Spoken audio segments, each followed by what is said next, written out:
One of the most powerful features of Android Studio is the integration that it has with a layout editor. This is what's going to allow you to take your code and connect it to a UI to make a very compelling and easy to navigate app. So if you look here, there's a res folder.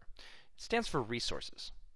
And in our Java file, when we have this activity, you'll notice that in the onCreate method, we have this thing called setContentView. And it says R layout activity layout.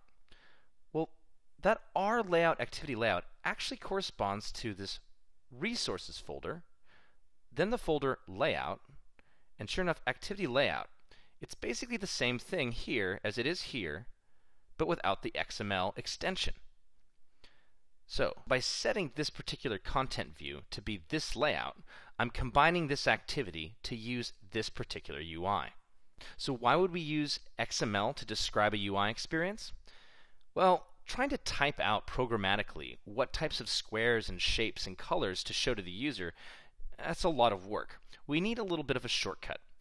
And what Android does is it allows us to describe things in XML that'll later be turned into an r.layout.activityLayout object that we can reference and use. Be sure, by the way, that you never ever fall for any messages in the studio that ask you to try to import R. Sometimes when Gradle is first coming up and trying to compile things, it might give you an error before it's actually parsed your layout.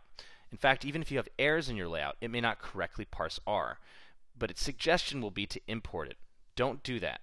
Make sure that R is never up here in your imports at all. It's something created at runtime, and if it's not showing up, or it's showing up with the squiggly lines in red, it just means you need to fix your layouts.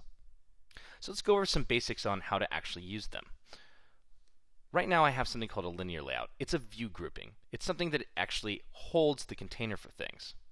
If you see here, I'm going to go ahead and create a text view.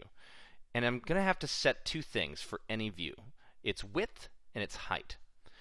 Now you can actually specify pixels or dp or other units of measure, but you really don't want to do that. Watch as I say match parent here.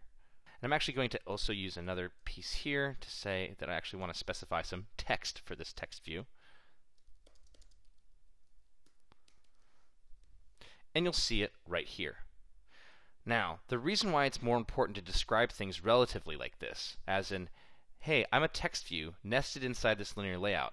I want my width and height to match whatever my parent layout is, in this case the linear layout. And in the linear layout's case, it actually was matching the parent of the device. Android is so prolific, and we don't know what kind of device a user might be using our particular app on. Each of these have different dimensions and DPIs. And the best way for us to actually be able to make something that's going to look consistent across all experiences is to describe things as relative as possible.